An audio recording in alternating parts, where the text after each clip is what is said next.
राजस्थान के झुंझुनू के पास एक पुराना गांव है, भटराना। गर्मियों में मिट्टी फट जाती है, सर्दियों में धुंध छा जाती है और बरसात में पूरा गांव एक ही चीज से डरता है। गांव के बाहरी हिस्से का काला तालाब। तालाब के किनारे एक टूटी हुई पत्थर की चक्की है, जिस पर किसी ने लाल रंग से लिखा हुआ है, आधी रात के बाद मत रुकना। लेकिन गांव वाले यह चेतावनी सिर्फ बाहरी लोगों को नहीं देते। वे खुद भी रात 12 के बाद उस रास्ते पर नहीं जाते। दिन में तालाब साधारण लगता, नीला पानी, गायें पानी पीती, बच्चे खेलते। लेकिन जैसे ही रात होने लगती, हवा ठंडी, पानी गहरा काला और माहौल भारी हो जाता, जैसे कोई जीवित चीज सोने के लिए इंतजार कर रही हो। मोहन, जो अंधविश्वास नहीं मानता था, शहर में पढ़ा। 19 साल का लड़का मोहन छुट्टियों पर गांव आया। गांव के लोग तालाब की कहानी सुनाते तो वो हंसकर कहता, अगर पानी में भूत होते तो स्विमिंग पूल में भी होते। दोस्तों ने समझाया पर उसने नहीं माना। उसे लगा गांव वाले बस डर फैलाते हैं। फिर एक शाम गांव के रामलाल, गजानन, अर्जुन और मोहन की बैठकी में बात छिड़ी और मोहन ने फिर मजाक उड़ाया, भूत नहीं होते, डरपोक लोग होते हैं। तभी गजानन ने चुनौती दी, आधी रात को तालाब के पास 10 मिनट बैठकर दिखाओ। मोहन ने बिना सोचे मान लिया। रात 11:55 पर मोहन अपने दोस्तों के साथ तालाब तक गया। उन्होंने किनारे पर उसे बैठा दिया और कहा, 12:08 तक रुको, जीत गए तो तुम्हारा सम्मान। मोहन मोबाइल का टॉर्च बंद करके बैठ गया। हवा बह रही थी, पत्ते हिल रहे थे, सब सामान्य।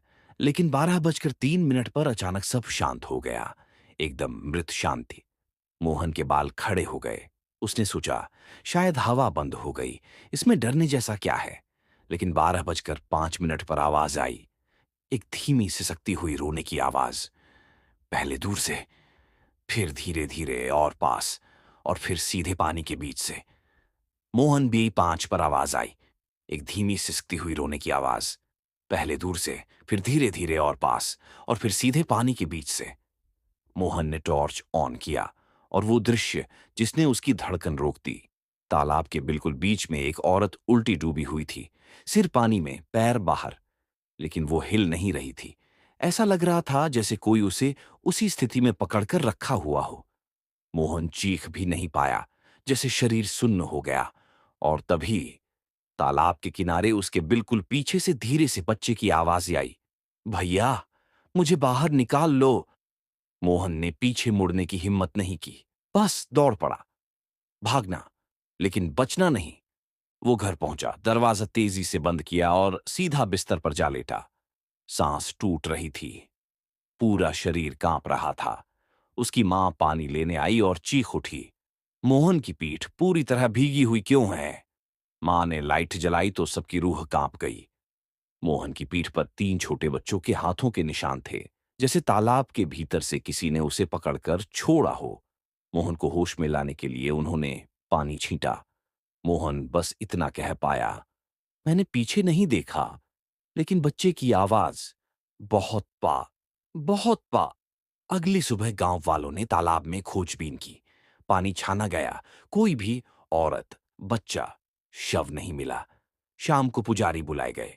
उन्होंने पुराने रिकॉर्ड दिखाए। तालाब के पास के कच्चे घर में एक परिवार डूबकर मरा था, मां और 3 छोटे बच्चे। पर पुजारी ने एक गहरी बात कही, पानी किसी को नहीं पकड़ता, पानी सिर्फ वापस करता है। सब डर गए। मोहन भी खामोश और सदमे में था। आज तक मोहन शहर लौट गया, लेकिन आज भी हर रात 12 बजे उसकी नींद टूट जाती है और वो अचानक पीछे देखने से डरता है। पर असली दहशत गांव में है। जो लोग रात 12 के बाद तालाब के पास से गुजरते हैं, उन्हें दूर पानी के बीच से आवाज सुनाई देती है, मुझे बाहर निकालो। लोग चुपचाप घर लौट जाते हैं, क्योंकि गांव वाले जानते हैं, जो रुककर जवाब देता है, उसका नाम गांव की आबादी सूची से हमेशा के लिए कट जाता है।